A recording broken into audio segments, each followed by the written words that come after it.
नमस्कार साथियों, एक बार फिर से आप सबका बहुत बहुत स्वागत है। आज का वीडियो स्पेशल उन लोगों के लिए है जो लोग बैंक से लोन लिए हैं या लोन लेने की सोच रहे हैं और उनको इस बात का डर है कि कल हम ईएमआई यानी कि जो किस्त मंथली होती है उसको अगर सही समय पे नहीं चुका पाएंगे तो हमारे साथ बैंक कैसा बर्ताव करेगी और उस सिचुएशन में हमारे पास क्या अधिकार होगा। तो ये सब कुछ हम इस वीडियो में डिटेल में डिस्कस करेंगे, तो आप वीडियो को स्किप मत करिएगा, पूरा देखिएगा, पूरी बात आप समझ जाएंगे, किसी प्रकार का संशय आपके मन में नहीं रहेगा। देखिए, जब भी आप किसी बैंक से लोन लेते हैं तो लोन मुख्य रूप से लोग दो प्रकार से लेते हैं, या तो घर बनवाने के लिए लेंगे यानी कि होम लोन, या फिर पर्सनल लोन। अब पर्सनल लोन में आप कोई भी काम कर सकते हैं, प्लाट खरीद सकते हैं, किसी धंधे में लगा सकते हैं, कुछ भी कर सकते हैं, वो पर्सनल आप अपनी क्रेडिट पर लिए हैं। तो ये दोनों जो लोन होते हैं ये आप किसी बैंक से ले सकते हैं, प्राइवेट से या सरकारी से, या फिर किसी फाइनेंस कंपनी से भी ले सकते हैं। तो वो बदले में आपसे क्या करेगी, महीने की किस्त लेगी। अब वो आप पर डिपेंड है कि आप 2 साल में चुकाते हैं कि 3 साल में कि 4 साल में। कुछ कंपनियों का निर्धारित रहता है कि 2 साल में ही आपको चुकाना पड़ेगा। तो मान लीजिए एक पल के लिए कि आपको 2 साल में ही चुकाना है और कुछ किस्त बंधी है आपकी 10,000, 20,000 या कितने की भी। तो आप अगर समय पे किस्त नहीं चुका पाते, कोई समस्या आ जाती है, तब उस समय आपको क्या अधिकार होगा और बैंक वाले आप पर क्या जुर्माना रख सकते हैं। तो देखिए इसमें होता क्या है। जैसे मान लीजिए कि आपने लोन लिया होम लोन और आपकी तारीख निर्धारित की गई कि प्रत्येक महीने की 10 तारीख को आपको किस्त जमा करनी है। किस्त के लिए आप हो सकता है कि चेक दिए हों तो वो 10 तारीख को चेक लगा देते हो तो चेक के माध्यम से बैंक से पैसा कट जाएगा, ये भी हो सकता है। या फिर आप कैश जमा करने की बात किए हों, या फिर आप सैलरी से ही कटवा रहे हो। तो मान लीजिए कि 10 तारीख को आपका जो किस्त आती है वो कट रही है, लेकिन 10 तारीख हो गया और आपकी किस्त नहीं जमा हुई। तो इसमें होता क्या है कि आपको 90 दिन का समय दिया जाता है। देखिए, 90 दिन के बाद ही कोई बैंक किसी भी व्यक्ति को एनपीए में घोषित कर सकती है। एनपीए का मतलब होता है नॉन परफॉर्मिंग एसेट, यानी इसके माध्यम से यह प्रूफ हो जाता है कि फला व्यक्ति जो लोन लिया है वो लोन चुकाने में सक्षम नहीं है, वह समय को क्रॉस कर गया है। इसके बाद एक नोटिस जारी किया जाता है और नोटिस के लिए भी उसके बाद 60 दिन का समय दिया जाता है कि 60 दिन के भीतर आपको लोन को चुका देना है, जितनी बकाया की किस्त है उसको जमा करना है।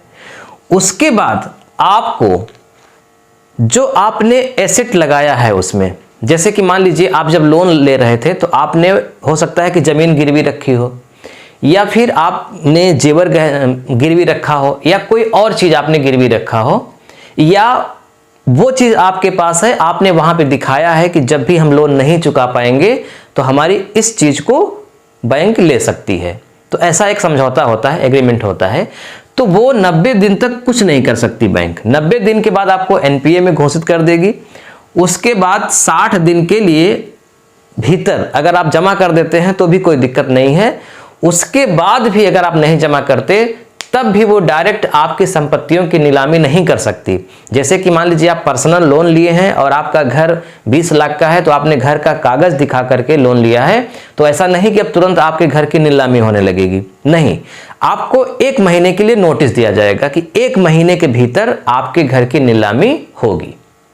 आपको बताया जाएगा, बिना बताए वो जबरन नीलामी नहीं कर सकते, न जमीन की न घर की। इसके साथ ही जब भी नीलामी होगी तो समझिए ध्यान से, ऐसा नहीं है कि मान लीजिए कि आपने 10 लाख का लोन लिया है और आप कुछ तो चुका ही चुके हैं, मान लीजिए तो अभी 8 लाख बचा हुआ है, तो आपको 8 लाख चुकाना है, लेकिन आपका जो घर है वो 20 लाख का है। तो ऐसा नहीं होगा कि वो 8 लाख की जो लोन आपका बकाया है तो वो बैंक नीलाम कर देगा आपका घर और 20 लाख की संपत्ति आपकी जब्त हो जाएगी। ऐसा भी नहीं है। बकायदा जब घर नीलाम किया जाएगा, आपकी मौजूदगी में घर नीलाम होगा, बोली लगेगी और इससे ज़्यादा जितना भी पैसा मिलता है वो आपको मिलेगा। जैसे अगर घर की नीलामी हुई 20 लाख की, यानी कि 20 लाख का घर बिका, तो 8 लाख जो शेष बचा हुआ है बैंक का वो ले लेगा, बाकी का जो 12 लाख रुपए है वो आपको मिलेगा। ठीक, यानी आपसे केवल उतना ही लिया जाएगा जितना बकाया है आपका। जमीन के लिए भी, यानी कि जमीन अगर आपने गिरवी रखी है उसके लिए भी, घर रखा है उसके लिए भी, जेवर रखा है, पशु रखा है ना, कुछ भी आपने किया है तो जितना बकाया है उतना ही वसूला जाएगा, शेष दे दिया जाएगा। तो ये हो गई बात वसूली करने की, जब आप किस्त नहीं चुका पाते और कोई भी वस्तु आप गिरवी रखते हैं तब। अब प्रश्न उठता है कि इसके पहले भी एजेंट फिर क्यों आ जाते हैं? जब 90 दिन का बैंक ही टाइम देती है एनपीए घोषित करने के लिए, तो फिर इसके बीच में ही 10 तारीख को जमा करना था, तो 11 तारीख को ही क्यों एजेंट आ जाते हैं परेशान करने के लिए? तो देखिए, ये हमारी और आपकी न जानकारी के कारण वो परेशान करते हैं। उनको कोई अधिकार ही नहीं है परेशान करने का। अगर वो 11 तारीख को आपको आते हैं और डराते धमकाते हैं तो आपको अधिकार मिला है, आपको कानूनी अधिकार है। कानूनी अधिकार क्या है?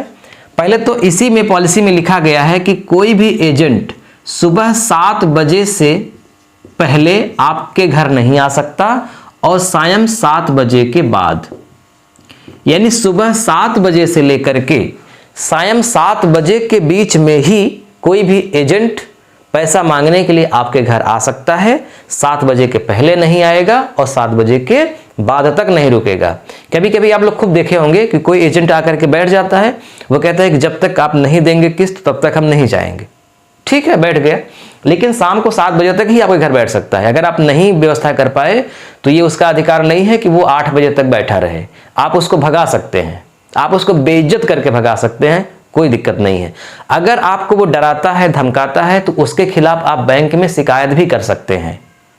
ठीक है, यानी उसको कोई अधिकार नहीं है कि वो आपके साथ जोर जबरदस्ती करे, गाली गलौज करे और जबरन आपकी कोई वस्तु इसके बदले में उठा कर ले जाए। वो इसलिए नहीं कर सकता क्योंकि आप जब लोन ले रहे थे तभी आपने कोई भी वस्तु गिरवी रखी थी, यानी आप बताए थे कि जब हम लोन नहीं चुका पाएंगे तो इसके बदले में हमारी ये संपत्ति जब्त की जाए। तो जब जब्त की जाएगी संपत्ति तो फिर ये ऐसा क्यों दुर्व्यवहार हमारे साथ हो रहा है? इसलिए आपको अधिकार है कि आप उनको जवाब दे सकते हैं या फिर उनके खिलाफ शिकायत कर सकते हैं। तो कुल मिला के मैं आपको संक्षिप्त में समझाऊं तो हमने आपको अभी तक क्या बताया? हमने ये बताया कि अगर आपने किसी फाइनेंस कंपनी से लोन लिया है या किसी प्राइवेट या सरकारी बैंक से लोन लिया है और मासिक किस्त चुकाते हैं, सही समय पे किस्त नहीं चुका पा रहे हैं किसी कारणवश, तो आपको 90 दिन तक कोई दिक्कत नहीं है। बीच में भले एजेंट कहें, आप उनको मना कर सकते हैं, उनको बता सकते हैं कि व्यवस्था में लगे हैं, हो जाएगा तो करेंगे। तो 90 दिन तक आप एनपीए में घोषित नहीं होंगे, यानी उसके बाद आप डिफाल्टर घोषित हो जाएंगे। उसके बाद भी आपको लीगल नोटिस भेजी जाएगी कि फला तारीख को, यानी 1 महीने का समय मिलेगा, फला तारीख को आपकी संपत्ति नीलाम होगी। अगर उसके पहले ही आप व्यवस्था कर देते हैं तो कोई दिक्कत नहीं है। हो सकता है कि कुछ अतिरिक्त फीस लेकर के आपको छोड़ दिया जाए, मतलब जैसे आपकी किस्त अगर 10,000 रुपए की है तो हो सकता है कि कुछ जुर्माना के रूप में 150 रुपए अतिरिक्त लेकर के वो जमा कर लिया जाए और फिर आपका लोन एकदम शुरू हो जाए, तो ये भी हो सकता है। अन्यथा 90 दिन के बाद ही और उसके बाद लीगल नोटिस के बाद ही आपकी संपत्ति को नीलाम किया जाएगा, जब्त किया जाएगा। लेकिन नीलामी के समय भी आपको उपस्थित रहना पड़ेगा। पूरी प्रक्रिया सबके सामने होगी, पारदर्शिता के साथ होगी। जितना भी अतिरिक्त आपको मिलता है आपकी संपत्ति का बकाये लोन से, वो आपको जरूर दिया जाएगा। कोई भी एजेंट आपको परेशान नहीं कर सकता।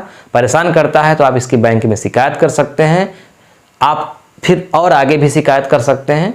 तो ठीक है, आज बस इतना ही। वीडियो कैसा लगा कमेंट करके जरूर बताइएगा। मिलते हैं नेक्स्ट वीडियो में, तब तक के लिए नमस्कार। और इससे संबंधित अगर कोई डाउट्स है तो आप कमेंट बॉक्स में जरूर पूछ लीजिएगा।